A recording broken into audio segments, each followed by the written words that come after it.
en su mayor parte por la crítica que hemos hecho al Antiguo Pacto. Hemos incluido algunas de las variantes que han arrojado hasta ahora los textos de Qumran, y queremos pues que esto, tan pronto como ha llegado a nuestras manos, ustedes los conozcan, porque no hay derecho y no es justo que el lector, los lectores, no se aprovechen de esta información.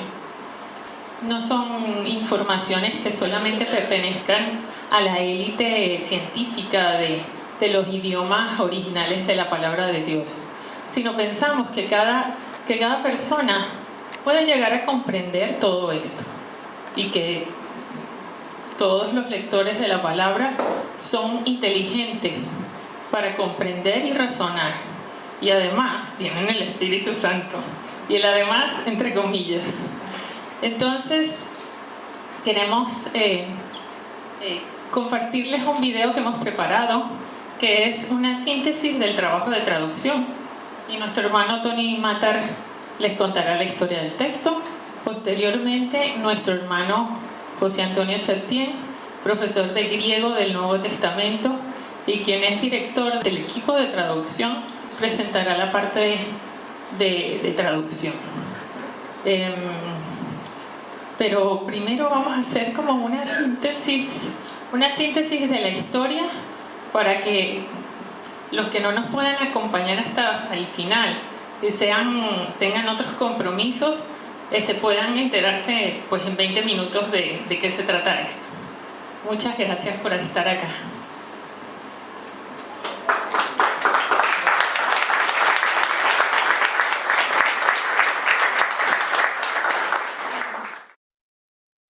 Confesamos que pudieran haber muchos otros en la nación adornados de mayores dones de Dios para esta empresa. Mas Dios no les ha dado el querer ni el atrevimiento, ocupados por ventura en otras cosas a su parecer más importantes, y tampoco tenemos por qué entremeternos en este juicio, pues ellos verán qué cuenta darán en el juicio de Dios del buen o mal empleo de sus dones.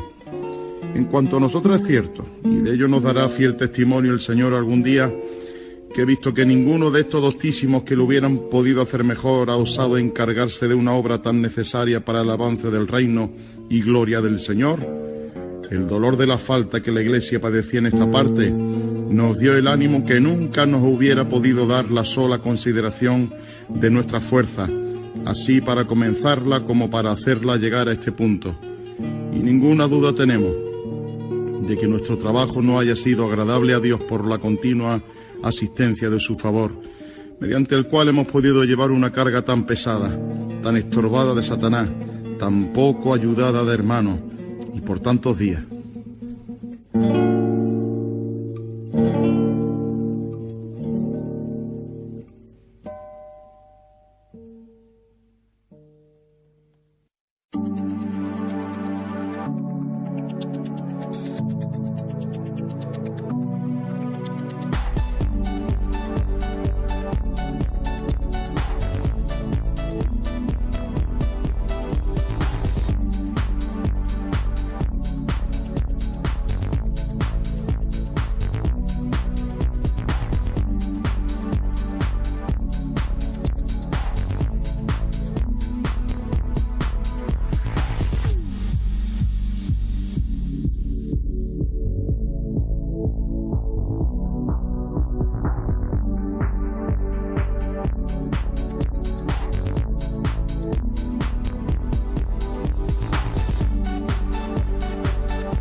La Sociedad Bíblica Iberoamericana presenta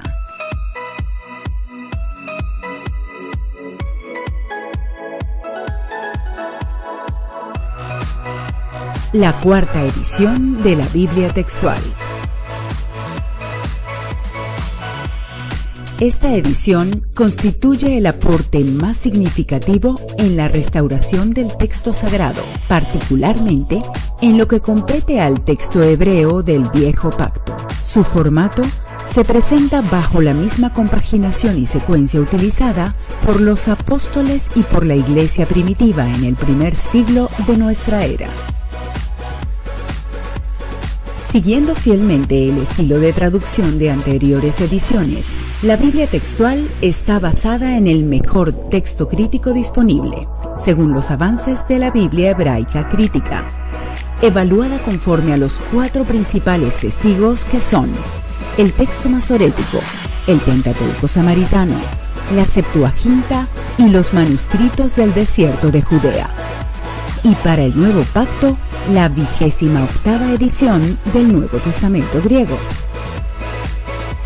Fiel a sus predecesoras, la cuarta edición ha sido realizada bajo la insuperable disciplina de traducción contextual, que expresa sin compromisos no lo que el autor sagrado pudo haber dicho, sino lo que él dice en hebreo, arameo y griego.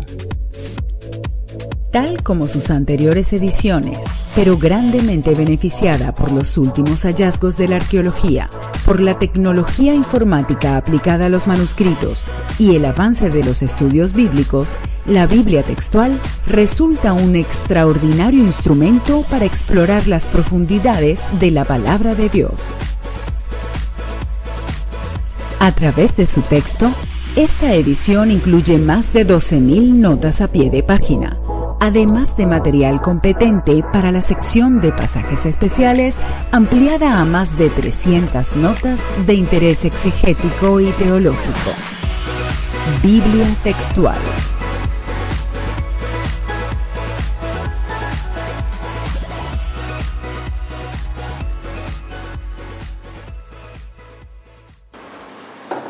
Esta historia, la historia del texto sagrado, es una historia que ha sido bastante accidentada. Han ocurrido muchas cosas. Es necesario que comprendamos, que tengamos en cuenta de que la información que vamos a compartir en este momento está muy sintetizada, que hay mucho para hablar, hay muchas cosas para explicar, hay mucha información para compartir. Pero no podemos hacer esto. Vamos a hacer algo panorámico, vamos a hacer algo rápido.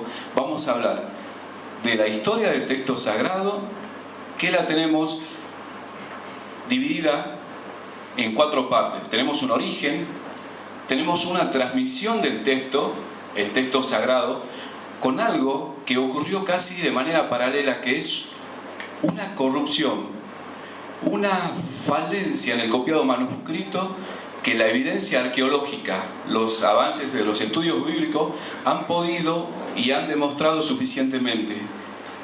Pero esta historia conflacionada no termina ahí, sino que tenemos un buen final. Tenemos un proceso de restauración que ha ocurrido en estos últimos siglos, al principio de una forma muy suave, muy leve, pero que se ha ido intensificando en el tiempo actual mediante la crítica textual y métodos científicos para evaluar documentos o para mirar en la historia. Hablamos de cronología, epigrafía, paleografía y eso. Y luego, una vez que lleguemos a terminar, qué obstáculos tuvieron que sortear estos rollos, pergaminos, códices para poder ser evaluados, y tenemos ya una fuente depurada, limpia, bien tratada, bien analizada. Es ¿qué hacemos con esto? Y ahí entra la parte del traductor, ahí entra la teología, la cosmovisión del traductor. Yo les voy a hablar del origen, el origen como punto 1, el origen de la escritura, el origen. La palabra de Dios es eterna, viene de la mente de Dios al corazón y a las manos del hombre. El hombre recibe la escritura que estaba escrita en los cielos. Inmediatamente, luego de esa inspiración viva, eficaz, plenaria, surge la necesidad de transcribirlo, de duplicar la información. La primera parte, el primer manifiesto, el texto hebreo, produjo durante 20 siglos un proceso de copiado manuscrito, porque los originales, los autógrafos originales no están, se deterioraban, se iban rompiendo, había que hacer copias, que incluso ocurrió algo muy bueno que en este momento no puedo comentarles, y es acerca de que los judíos, manejando esta escritura sagrada y con mucho temor de Dios, no se animaban a destruirlas. Entonces, ocasionalmente enterraron ellos rollos que tenían en desuso. Se han encontrado, por ejemplo, la Genisá del Cairo, un descubrimiento maravilloso con rollos antiquísimos.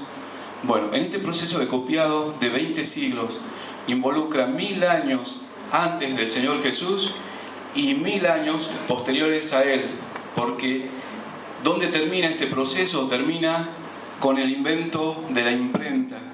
Cuando empieza la imprenta ya no es necesario seguir haciendo copias manuscritas, ya tenemos la posibilidad de transmitir esto hacia una fuente impresa, lo cual sintetiza muchísimo los errores que tenían los copistas, las falencias, las dificultades que tenían ellos en el momento de duplicar, triplicar, hacer copias y copias de copias y copias de copias de copias, mientras el tiempo avanzaba. ¿Por qué? Porque estos rollos se seguían usando, se seguían leyendo, se seguían trajinando, y el material en el que estaban no resistía mucho, el papiro era muy quebradizo. Incluso muchos siglos antes del Señor Jesús ya se usaban los pergaminos, que eran piel de animales, que era muy caro, era mucho más barato el papiro. 14 siglos para el texto griego de copiado manuscrito y unos 20 siglos para el texto hebreo, o sea, unos 1000 años antes del Señor Jesús y unos 1000 años posteriores a Él. ¿Por qué hablamos de un proceso de corrupción? ¿Qué fue lo que ocurrió?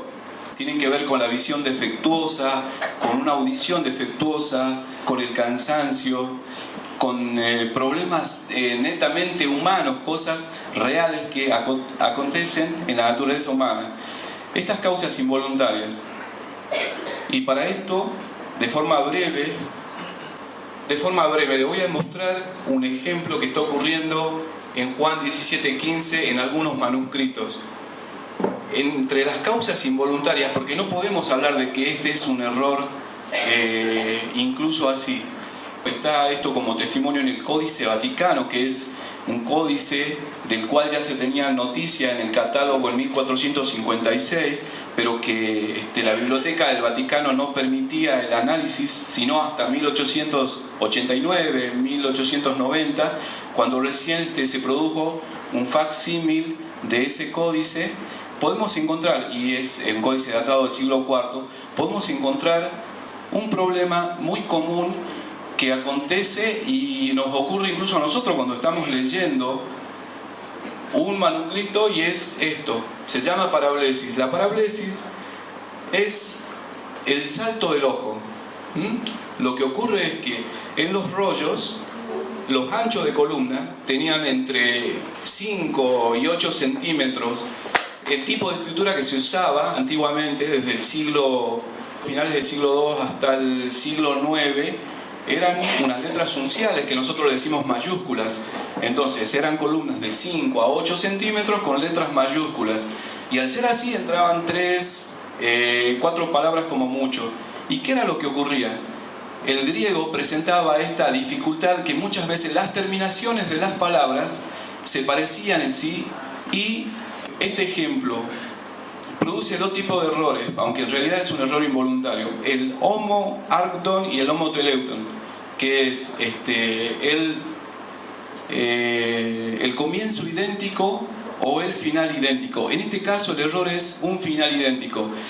Tenemos acá un ejemplo en esta lámina de 4 líneas, pero vemos que la frase, el contexto bíblico del versículo dice: no te ruego que los saques, que los guardes del mundo, sino que los guardes del maligno. Entonces, que los guardes era un final en la columna, en la primera línea. Y luego que los guardes, se repetía en la tercera. El cansancio del copista involuntariamente confunde un número de línea, se salta una de por medio, en este caso salta la segunda, cree que la primera es la tercera y termina escribiendo un error. ¿Cómo puede ser que un copista haya puesto no te ruego que lo guardes del maligno? Pero involuntariamente eso es lo que él copió al hacer la duplicación de ese rollo. Y eso es un problema visual que lo tenemos hoy en día. Y en un códice bastante reputado, por la antigüedad que tiene, esto es lo que pasa. Se salta de la primera línea, continúa con la cuarta, comete la parablexis y el versículo no te ruego que los guardes del mundo, sino que los guardes del maligno era lo que tenía que decir, y se convierte automáticamente en esa oración. Yo no ruego que los guardes del maligno. Esa es una causa involuntaria. Esto está en muchos manuscritos, como les decía, incluso hemos sacado el ejemplo del Códice Vaticano, que está datado en el siglo IV. Vamos a hablar de una deliberada. Pero para hablar de cosas deliberadas, que hay mucho para sumergirse en esto, vamos a ubicar un solo ejemplo, pero les voy a relatar rápidamente qué es lo que significa dentro de la copia manuscrita una causa deliberada. Intentos por suavizar o mejorar el significado del lenguaje. El escriba interpreta que en medio del diálogo yo puedo llegar a confundirme y me da una información, él añade un detalle. Eso ocurre en una de las familias, la familia occidental o cesariense, la familia oriental. No en la familia de textos alejandrina, que es más antigua y es un texto más corto, sino que luego de ese tiempo, en el proceso de copiado, los copistas, los amanuenses, intentan ser, como se diría, más intelectuales, y en lugar de tener el cuidado adecuado del texto que estaban copiando, creen que tienen la facultad por ahí de hacer una pequeña aclaración, de hacer una anotación al margen, de agregar una palabra que les cree conveniente, de cambiar una palabra que les parece muy tosca, de reemplazarla por una que ellos creen que es más adecuada para el sitio donde viven. Los intentos por suavizar o mejorar el significado del lenguaje, creyendo que con esto van a ayudar al lector de la copia a quienes ellos están realizando. Después dice pasajes teológicamente conflictivos. Entonces el copista leía algo, si su teología no le permitía la comprensión, no podían entender por qué el texto decía eso, ellos reemplazaban esa palabra porque pensaban que se trataba de un error. Y quizás si un versículo decía de que Dios había ganado a su iglesia con su sangre, les parecía muy difícil de que Dios tenga sangre y reemplazaban por la palabra Señor, como ocurre en el libro de Hechos. Proceso de armonización y mezcla de textos. La situación es muy sencilla. Yo tengo un mismo evento en dos evangelios. Lo tengo en Mateo, lo tengo en Lucas. Lucas lo detalla de una forma. De repente me doy cuenta que Mateo tiene una información extra que en Lucas no está. Entonces, ¿qué es lo que hago yo? Yo soy el copista, me acuerdo que acá Mateo lo explica de esta manera, con este detalle, y yo traslado, armonizo ese detalle al Evangelio de Lucas. Lo saco de donde originalmente estaba, hablando del mismo evento, lo pongo en Lucas y lo armonizo para que sea exactamente el mismo.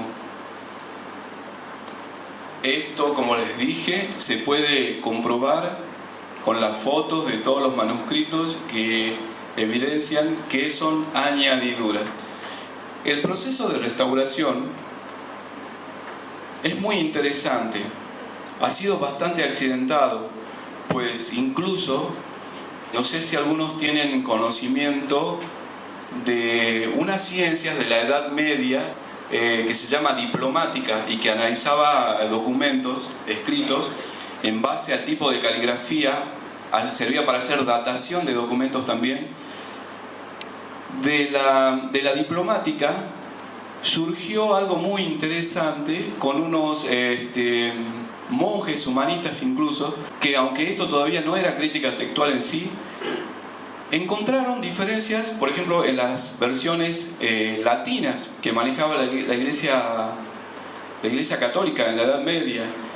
Y ellos, viendo, por ejemplo, la versión, la Vulgata de Jerónimo, que no era igual que la de la versión clementina, la de Clemente VIII, escribieron algunos libros donde expresaban las diferencias que habían y que aducían a un proceso de copiado. Las mismas versiones latinas que hacía o que manejaba la Iglesia romana tenían estas diferencias. Con el tiempo empezaron a hacer un análisis de manuscritos griegos, aunque ellos primero manejaban y se esmeraban por tener todo en latín. En los manuscritos griegos no había mucha cantidad de documentos como tenemos ahora.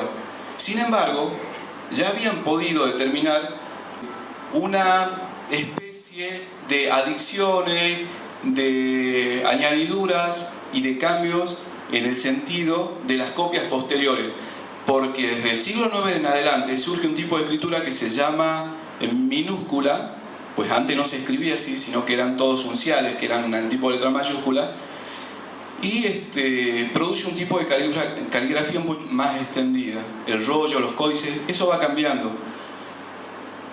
Con eso, con la abundancia de información, empezaron los críticos a decir, encontramos diferencia entre las copias, y por supuesto de que la Iglesia oficial en ese tiempo tenía como un pensamiento muy contrario. Le parecía que criticar los manuscritos era una suerte de herejía.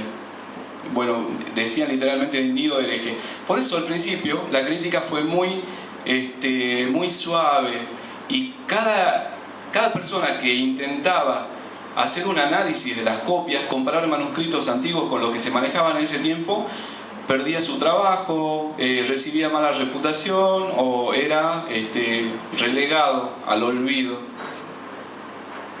Era muy difícil. No se vieron grandes cambios.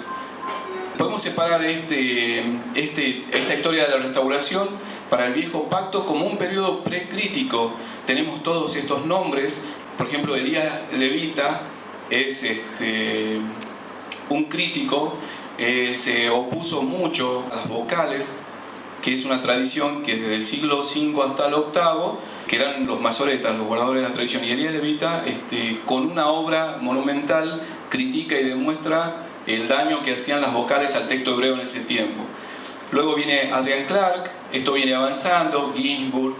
Bueno, esto sería el periodo precrítico. El periodo crítico empieza con mucha más fuerza desde el 48 en adelante. Tenemos mejores nombres, gente que ha logrado evidenciar suficientemente, incluso ahora, con las cuatro fuentes del texto hebreo, que es necesario poder analizar el texto masorético que figura del Antiguo Pacto en nuestras Biblias, nuestra querida Reina Valera, con divergencias y con dificultades a la hora de hacer concordancias con el Nuevo Pacto. Y hablando del Nuevo Pacto, también podemos separarlo en un periodo precrítico y en un periodo crítico. También, como les decía, al principio muy suave, pocos nombres aparecen, y el periodo crítico tiene grandes personas.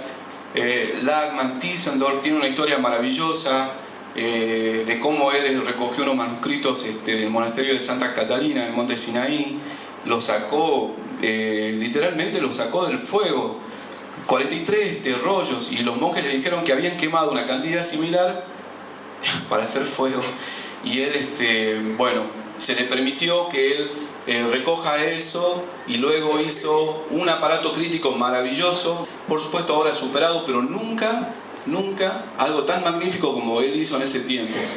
Tischendorf, y tenemos grandes nombres que llegan incluso hasta Brut Menger, que es en este momento el que está al frente del texto de Nestlé Alam, que es la 28ª edición del texto crítico, que es la base textual que nosotros usamos para preparar esta Biblia, como Sociedad Bíblica Unida también usa en su versión Reina Valera actualizada. Ahora, por supuesto que podemos hablar mucho, pero si no tocamos un ejemplo no podemos palpitar esta realidad. Los ejemplos son muy clarificadores y dan una idea exacta de lo que estamos hablando. Vamos a tomar, puede ser Hebreos 1:6. El autor de Hebreos está diciendo, y otra vez cuando introduce al primogénito en el mundo, dice: adórenle todos los ángeles de Dios. ¿Qué es lo que ocurre acá? Esta parte, adórenle todos los ángeles de Dios, tiene una concordancia. Se va al texto del Antiguo Pacto, al texto hebreo, al texto masorético, que es lo que manejan todas las Biblias clásicas. Deuteronomio 32:43, esta concordancia. ¿Cuál es la dificultad que nosotros encontramos en el texto masorético? El versículo dice: alabad naciones a su pueblo, porque él vengará la sangre de sus siervos y tomará venganza de sus enemigos y hará expiación por la tierra de su pueblo. Y uno se pregunta, ¿cómo el autor de Hebreos puede estar citando un texto y ese texto no aparece? O sea, ¿de dónde lo está sacando? ¿Por qué lo está citando? La concordancia de Deuteronomio 32:43 es una cosa posterior. Por supuesto que el autor de Hebreo no fue el que anotó esa cita. ¿Por qué es que citamos Deuteronomio 32:43? Pero por supuesto que vamos al versículo y no lo encontramos así. Adórenle todos los ángeles de Dios es algo que no podemos leer en 32:43 de Deuteronomio. Sin embargo, tenemos un fragmento, dice, parte del 4Q Deu A. 4Q, esta es una cueva, son hallazgos del Qur'an, y este fragmento en realidad es de Deuteronomio, el mismo nombre del fragmento lo dice 4Q Deu 2, donde podemos rescatar algo de esta fuente. El 4Q es un fragmento hallado en las cuevas de Qumran. Tenemos 5 excavaciones, 5 cuevas, y ahora se llaman manuscritos del desierto de Judea. Ya no se le dice las cuevas de Qumran porque hay otras excavaciones donde también aparecieron documentos. Y en este fragmento podemos leer la cita que el autor de Hebreo está haciendo de Deuteronomio 32:43, donde dice: alegraos, oh cielos, junto con él, y adórenlo todos los ángeles de Dios. Y vemos que concuerda con Hebreo 1:6. Lógicamente luego alegraos gentiles con su pueblo, y continúa en la parte de Deuteronomio. Y les voy a leer esta explicación, que es parte de la nota de nuestra versión. Dice Deuteronomio 32:43, en este pasaje de Deuteronomio, el texto masorético de nuestras Biblias, Reina Valera, es más breve que la Septuaginta. El manuscrito Q, o sea de Qumran, 4Q Deu, conserva el texto hebreo más amplio, reflejado en la versión griega. Estamos hablando de la Septuaginta, pero también en la cita de Hebreos. Igualmente, la lectura Naciones Paganas del texto masorético tiene vistos de ser secundaria respecto a la lectura Cielos, atestiguada por Septuaginta y transmitida por Qumran. Atestiguada por Septuaginta es porque este pasaje se encuentra en una versión griega del texto hebreo hecha 3 siglos antes de Jesucristo. Esa es la Septuaginta. Lo que pasa es que es una versión griega del texto hebreo. Esta importante variante constituye una evidencia más del esfuerzo masorético por desvirtuar la deidad de Jesús de Nazaret. Hebreos 1:6. Es un panorama, es una idea para que tengan. Un error involuntario, el cansancio ocular, una audición defectuosa. Y un error voluntario, una causa deliberada.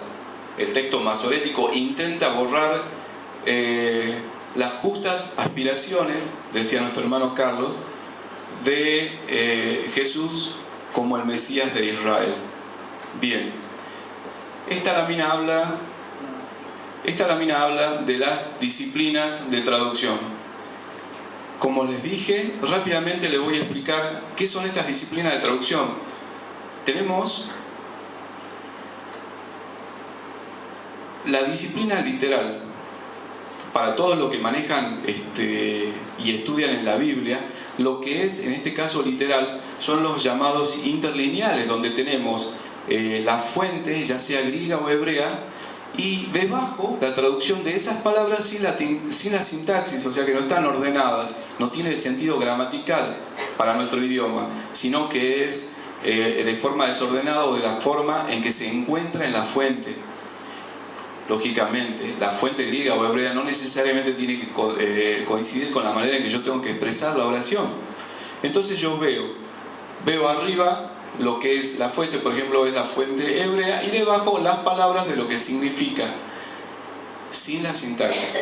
La literaria intenta hacer la traducción y llevarle de una forma elevada del lenguaje estilizado al lector. El lector lo que está haciendo es leer una versión donde se ha mejorado el lenguaje.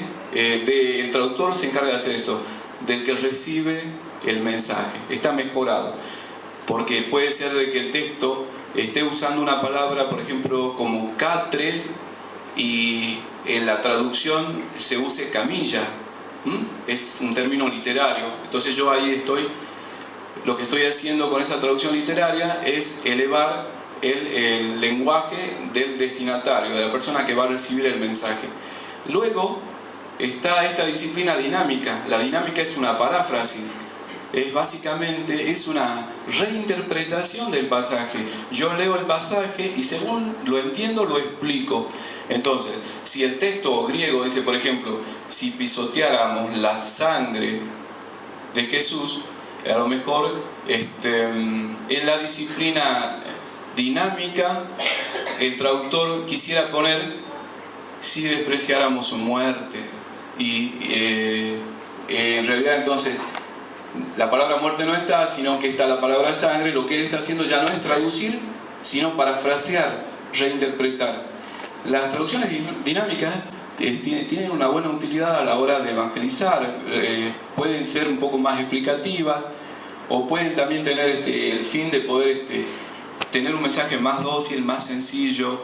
Es difícil construir teología y trazar doctrinas con Biblias que son dinámicas, porque lo que está ocurriendo es que yo realmente no estoy indagando en la profundidad del contexto, sino que al estar reinterpretado me quedo con lo que entiende el traductor. El traductor entiende tal cosa y lo explica.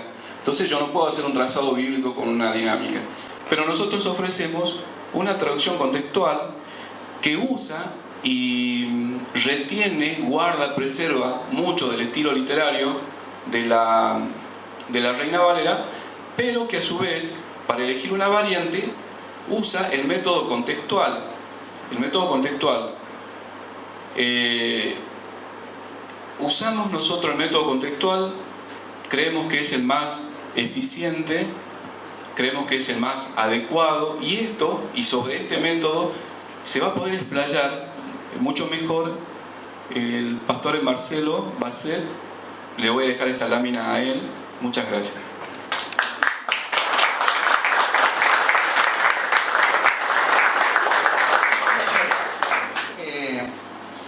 Trae esta traducción contextual, no lo que el autor sagrado pudo haber dicho, sino lo que él dice en hebreo, arameo y griego. ¿Saben que trasladar las palabras de un idioma a otro es muy complicado, muy difícil? Pero gracias a Dios el castellano tiene muchas variantes. Tiene digamos, muchas formas de poder traducir. Entonces se facilita un poco más. Pero la cuestión es ver qué es lo que Dios dijo, no lo que quiso decir. Y como ya vimos, no es una interpretación, sino una traducción contextual, usando todo el contexto cercano, el contexto lejano, el contexto remoto. Eso ha sido valioso para poder entender pasajes muy complicados o muy difíciles, o muy confusos, no complicados, sino confusos, como vamos a ver después en la próxima reunión, algunos ejemplos. Esta historia apasionante solamente puede venir de un Dios vivo que hace maravillas, realmente. Y Él ha querido que en este tiempo se dé a conocer por medio del arduo trabajo de la Sociedad Bíblica Iberoamericana y volcado a la Biblia Textual, cuarta edición. Él ha querido que sea este tiempo. Hace muchos años, como vimos, 500 años y 200 años más arduamente se ha venido haciendo este trabajo. La Sociedad Bíblica lo que hizo es tomar todo este trabajo y traerlo al castellano, al español, a nosotros. Porque estos son cosas que se conocían hace muchos años, le podría decir 2 siglos casi, que se conocía en el pueblo de habla inglesa, pero que nosotros no lo conocíamos. Como vamos a ver en la otra reunión también, con la cuestión de que el pueblo hispano no estaba preparado para recibir ciertas verdades. Eso es como menospreciar nuestra intelectualidad.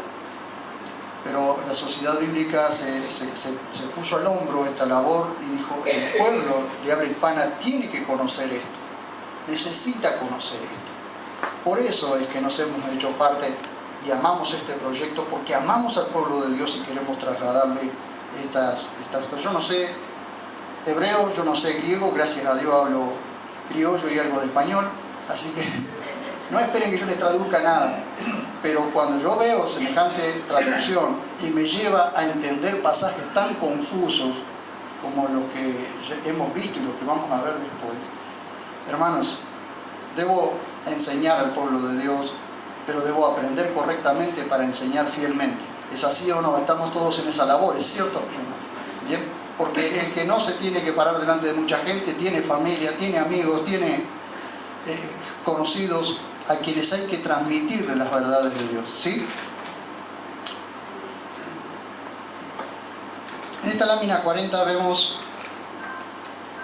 4 aspectos, 4 cosas que queremos mostrarles en esta noche: honestidad, fidelidad y valor, la compaginación, la traducción contextual y un consejo consultivo que fue un maravilloso invento, por decirlo así, que lo vamos a ver ahora. ¿Cuál es la base textual de la Biblia Textual cuarta edición? Ya lo vimos, pero se los vuelvo a mostrar. Un proyecto maravilloso que se llama Biblia Hebraica Crítica, que ya por lo menos tenemos un 20% del antiguo pacto restaurado, como lo vamos a ver también después. Y estas 4 familias que nosotros vamos a poder ver ahora. ¿Ven? Estas son las características. Por ejemplo, la honestidad, la fidelidad, el valor, son cosas que se perdieron por causa de querer hacer quizás más dinero, por vender, por hacer traducciones para esto, traducciones para lo otro, versiones para esto, versiones para lo otro. Y se ha perdido un poco el foco de la honestidad, y muchas veces la honestidad tiene que llevar al traductor a decirles, a anunciarles a pie de página cuáles han sido las modificaciones, qué cosas se han hecho, y eso es necesario recuperar. Vean ustedes, por ejemplo,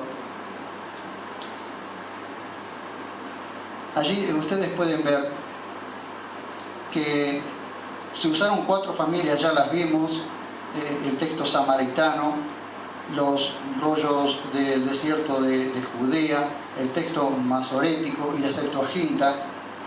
Esas cuatro familias fueron elementos fundamentales para poder ahora saber que se tiene que restaurar el antiguo pacto también, o el Antiguo Testamento como lo conocemos todos. Y el nuevo pacto, como nos decía Tony hoy, el Nuevo Testamento griego, la 28ª edición que vimos también, con un arquetipo, bueno, vemos allí en el Antiguo Pacto un arquetipo, es decir, un arquetipo es algo restaurado, casi hasta el siglo II a.C. para el Antiguo Pacto, y el Nuevo Pacto, el Nuevo Testamento griego, con un arquetipo restaurado al siglo II después de Cristo. ¿Qué se usó aquí? 5.700. Hasta hace unos años se conocían solamente 5.000, pero hoy en día hay 5.700 manuscritos que se han ido comparando, se los ha ido revisando, se han ido viendo las variantes textuales. Estos 5.700 manuscritos tienen no menos de 250.000 variantes textuales. Así que imagínense todo el trabajo que hubo que hacerse para que esto quedara compaginado y hecho de la manera que está hecho hoy. Esta Biblia tiene más de 12.000 notas a pie de página que tiene un valor exegético maravilloso y también un valor doctrinal y teológico maravilloso. Entonces, cuando nosotros tengamos la Biblia textual en nuestras manos, tendremos una Biblia de estudio, sea la versión de vinilo o sea la de lujo o de piel. Tenemos una Biblia de estudio porque nosotros podemos ver las dificultades que tuvieron que sortear para poder llegar a lo más fidedigno, como se veía hoy. Al pie de la página uno puede encontrar los detalles de por qué cada cosa está en su lugar, por qué un versículo o de dónde se tomó o de dónde se tomó el otro, como muchas veces se coloca allí abajo en manuscritos inferiores, en manuscritos superiores. Estos son maravillosos detalles que tenemos en la Biblia textual. Al final de la Biblia tenemos 323 notas de pasajes especiales donde ustedes podrán ver no solo, por ejemplo, las enmiendas de los Sóferim, que son las enmiendas de los escribas. Hay como 22 enmiendas en el Antiguo Pacto. Ustedes las pueden ver allí, por ejemplo, desde la nota 6 hasta la nota 28 podrán ver las enmiendas de los Sóferim. Podrán ver allí la fecha de nacimiento de Jesús. Podrán muchos detalles que son necesarios para nosotros. La compaginación. La compaginación de los libros. ¿Recuerdan ustedes que Jesús dijo en Mateo 24:44, así está escrito de mí? ¿Se acuerdan? Así está escrito de mí en la ley, los profetas y los salmos. Ese canon es el que Esdras, 400 años o 450 años antes de Cristo, él ya había compilado y así lo había establecido. Entonces Jesús lo que hace es respaldar ese canon llamado esdraiano. Y los libros estaban compuestos así, y así vendrán en la cuarta edición, ¿ven? La ley, los profetas y los salmos. Y así vendrá compaginado, así como Jesús lo había establecido. Ustedes observarán allí también, en el Nuevo Pacto, cómo vendrán compaginados también los libros del Nuevo Pacto. Los cinco libros que establecen los evangelios y hechos como la piedra angular. Los 7 libros de las epístolas judío-cristianas y los 14 libros de las epístolas paulinas. ¿Observan? Y un profético que ya lo conocemos, que es Apocalipsis. Características de la Biblia textual cuarta edición. Un formato original de la Biblia utilizado por la iglesia primitiva, porque así hay documentos que respaldan que la iglesia primitiva así los usaba. Bueno, las más de 12.000 notas a pie de página de valor exegético, doctrinal y teológico, comentarios exegéticos y críticos, los mapas que también les van a ayudar en sus estudios, las tablas de pesos y medidas, el alfabeto hebreo y el griego, y el consejo consultivo. El consejo consultivo, después se los voy a mostrar, ha sido una herramienta muy útil, precisamente porque cualquier persona llenando un formulario y dirigiéndose a www.labiblia.org ha podido hasta ahora aportar a esto. Han aportado hermanos de todo el mundo, inclusive de aquí, de Argentina. Sabemos que ha habido profesores de griego y que han aportado mucho para esto. Y esto es algo abierto, es decir, toda persona que quiera aportar algo en amor puede hacerlo. Y eso ninguna sociedad bíblica lo ha hecho. Pero la sociedad bíblica lo hizo. Es decir, cualquiera que pueda entrar y llenar el formulario puede hacerlo, siempre y cuando las cosas se hagan en amor, ¿no? La recuperación del tetragrama sagrado, las 4 letras del nombre de Yahvé, que es el nombre personal de Dios, la transliteración de los apelativos y títulos de la deidad, y las enmiendas de los Soferim. Las enmiendas de los Soferim, o Tikunei Soferim, que son las enmiendas que hicieron al texto sagrado porque les pareció quizás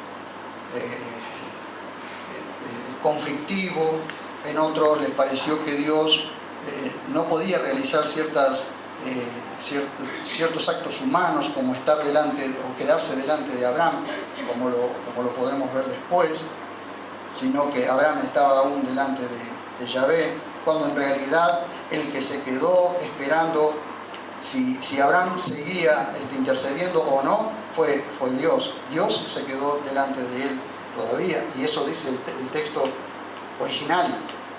Pero les pareció que no podía hacer eso, entonces lo cambiaron, y cambiaron el orden de los nombres. Esto es lo que yo, dentro de mis posibilidades y dentro de lo que he podido investigar y captar en estos años, en estos pocos años, es lo que yo les puedo transmitir. Y animarlos, porque también soy pastor y también tuve que desandar un camino que anduve. Que no es fácil, pero que no es complicado. Porque cuando ustedes tengan la Biblia textual en sus manos, simplemente, inclusive, hermanos, aquellos que quieren investigar antes, está todo en internet, está todo en YouTube. Ustedes, por ejemplo, entran al canal de YouTube de la Sociedad Bíblica Iberoamericana y pueden ver todos los foros bíblicos allí, todas las explicaciones. Pueden escuchar los audios de Frente a la Biblia, donde también, queridos hermanos, ustedes pueden informarse, porque esto es una cuestión de primero informarse y después ver. Pero yo les puedo asegurar, queridos hermanos, que hace 5 o 6 años que estoy trabajando con la Biblia textual, primero la tercera edición, y ahora, si Dios lo permite, en poquitos días con la cuarta, y nos ha sido de gran bendición, hermanos. La apertura, el crecimiento en la gracia de Dios que Dios nos ha traído, realmente ha sido maravilloso. Por eso los animo, entre consiervos, los animo a que confíen en esto, y el que no confía sencillamente puede averiguarlo. La Sociedad Bíblica está abierta para que les envíen correos, preguntas. Nosotros también estamos dispuestos. Ustedes pregunten todo lo que quieran, yo les responderé lo que pueda. Así que, queridos hermanos, muchas gracias. Gracias por su atención. A quienes tienen los derechos de autor de la Reina Valera, se los presentó porque querían restaurar, o sea, el trabajo quería que fuera la Biblia Reina Valera restaurada. Y sin embargo, la sociedad, mejor dicho, los que tienen el derecho de autor de la Reina Valera, le pidió a la Sociedad Bíblica Iberoamericana que retiraran el nombre Biblia Textual Reina Valera.